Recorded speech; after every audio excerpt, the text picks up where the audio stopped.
Good morning. This is really early for South Beach, so thank you for actually being here. I want to talk a little bit about the guest experience as it relates to the airport journey, particularly with Spirit Airlines. So with that, I'm going to push the button there. I want to start by setting a little bit of context for 2022. I want to talk a little bit about biometrics. It's such a buzzword. I think it's overused. So I want to simplify that and break it down for this group. And then really what we did at Spirit Airlines and how we're changing the journey in this country each and every day. And it's very, very cool. And then just a quick, a little bit of tidbits and advice for businesses like yourselves working with airlines and airports across the country. So a little bit about what's going on in the industry today. People are returning to the skies. We had a huge return to the skies in December. Spring break is going to be big. This is good news for obviously Spirit, and it's good news for the industry as a whole. We also noticed that a lot of the stress out of returning to the skies is coming out because so many people have returned to the skies and continue to return for more and more flights. Now, the one thing that we've really noticed is with the advent of the pandemic, it really has changed the way people sort of interact in the world, and particularly when it comes to technology. And really, we've been able to lean into a lot of the accelerated adoption of self-service. And by the way, self-service is not new. It's been around for a long time. But really, the whole concept of going touchless or contactless is just a sort of a new lens as to how people are going through the world of airports. And it's still complicated, when you're traveling international. So we still need to do what we can to help people as they return to the skies. And as I said, self-service has been around for quite a long time. But everybody has heard of the Great Resignation. Everybody's been to a Starbucks and can't get a coffee because there's nobody working. So I think it's really relevant today when we lean into technology. It's not just about streamlining processes and making it easier. It's actually a way to augment the fact that we don't have enough people to do all the work that we need to do getting people through our busy and congested airports, which was a challenge for Spirit. So the boring definition of biometrics, you can read it right there. We pulled that off the internet. Again, from our perspective, it's really simple. We just want to, match an image with a document that you have when you come to the airport. I don't care if it's a driver's license. I don't care if it's a passport. We want to be able to match those images up. And that's how we think about biometrics at Spirit Airlines. Biometrics, by and large, actually kind of freaks out the public. They think it's Big Brother. They think people are watching them. And really, it's just a way for airlines and airports to move people through our busy facilities faster. That's it. Okay, and the US is catching up. You see a lot of other parts of the world, things like self-bag drop, things like biometric ID verification, they're commonplace. In the US here, you see Delta in the international terminal in Atlanta has been using biometrics for a number of years now, even before the pandemic. Who's a member of CLEAR? Anybody a member of CLEAR? Number of folks, you guys are using your irises, you're using your fingerprints. I use it as well. Companies like Amadeus have biometric. When you board the aircraft, they're tapping into something called the CBP's Traveler Verification System. And for those of you who don't know, that's basically a gallery of images that the CBP has collected over the years. And that's how your face is being authenticated. We're going to come back to that because that is a bit of a sticking point when it comes to domestic travel. Okay? And then, of course, we've been using, we've rolled out, and I'll share with you both video and some talking points about how we've automated this process. Because in the US, when you drop a bag at a ticket counter, we are required as an airline to validate your credentials. It is a security regulation. And it's been done for many, many years, but it's kind of being done manually in most airports and most airlines across the US because that's, quite frankly, the regulation. Okay? So I'll come back to that in a moment. All right, so a little bit about Spirit, kind of a lofty mission statement, delivering the best value in the sky and being the most successful airline on earth. It's real simple. We just want to create a great guest experience at an affordable cost. We think that is incredibly high value to those that travel with us, okay? And that's been our mission for a number of years. So, a little bit about Spirit, if you don't know. You are in South Florida. We're very big in South Florida, so you probably do know who we are. But for those of you who don't, 85 destinations, 16 countries. We're added a bunch of new cities last year. We just actually opened Ponce yesterday with an announcement of Monterrey, Mexico as well. We're in most of the major metros here in the US. I think the only one we're not in is Albuquerque. We got a number of aircraft, 175 here today, with 24 more coming this year in 2022. So a lot of aircraft coming, just under 200 by the end of the year. And we're really big. Like there's 25,000 team members, which is pretty huge. And actually voted one of only 3 airlines in Fortune's 2021 most admired companies, which is an incredible feat. So it's been an incredible journey. If you think back to where Spirit sort of its humble beginnings as an ultra low cost carrier to where we are today, it's quite a transformation and something I'm really proud to be associated with. So what the heck am I doing here? Why am I talking about technology? What's it relevant? So our model, we are a low cost airline. What that means is we've got obviously really high density aircraft, lots of seats on those aircraft. We can obviously bring the cost of the fares down with more people flying in the tube.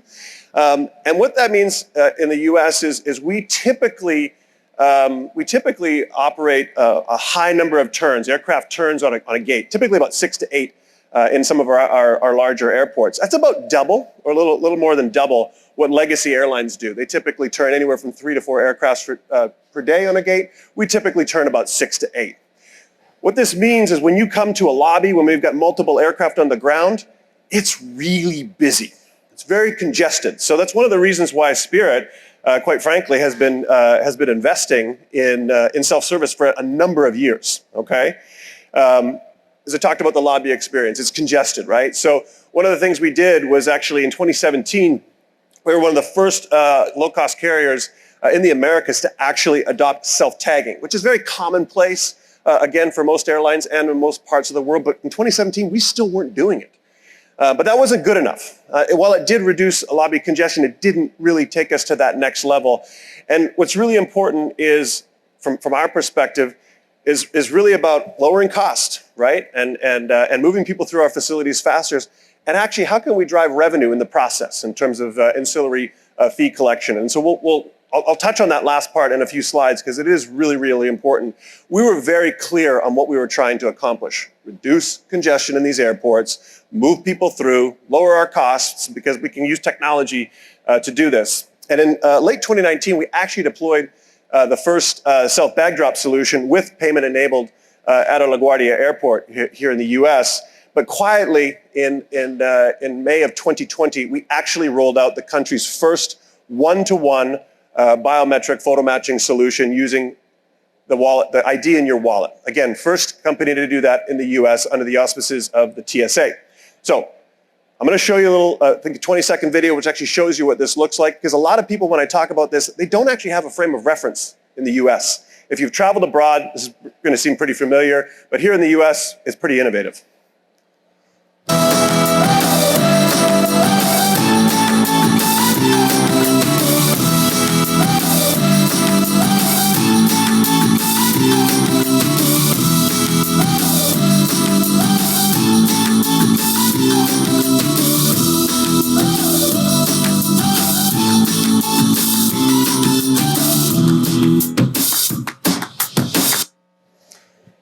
Pretty simple, right? You approach the technology. It obviously generates bag tags in terms of self-tagging. You present your ID to the kiosk at the self-bag drop at the ticket counter, and it carries it forward. Now, what's so unique about this? So I talked earlier about the CBP's traveler verification system. That's really good, and it's great if you sort of are signed up to it, have been through it, and or release your digital credentials to those of us who want it. But the reality is most of our guests either haven't traveled internationally, they're not in that database, and it's really not a good solution for domestic travel. So domestic travel, everybody has a driver's license. You essentially need it in order to get through TSA already. And so we wanted to meet our guests where they were. And so we wanted to create simply just, again, take a picture at the self-bag drop, match it up to the ID, and we think we can do a better job of that than, quite frankly, manually verifying documentations via an agent. We thought this was such a good idea, we took it to TSA and we said, we want to do this. And they said, you know what? We think it's a great idea as well.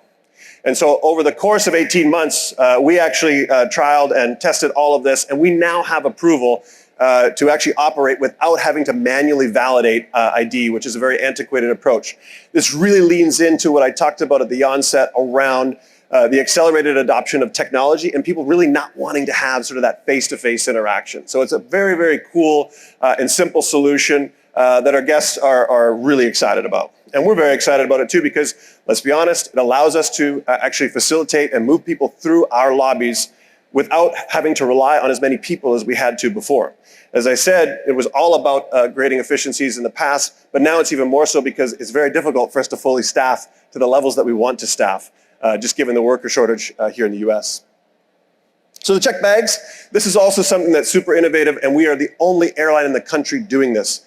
As you can appreciate, we are an ultra low cost carrier, and so we charge for, we charge for bags. We charge for bags that are overweight. We charge for carry-on bags, et cetera. And one of those sort of those sticking points or those pain points is paying for overweight bags and actually having a bit of a disagreement with the poor agent just trying to do their job. Well, don't worry, because at our self-bag drop machines, they are fully equipped to take your credit card.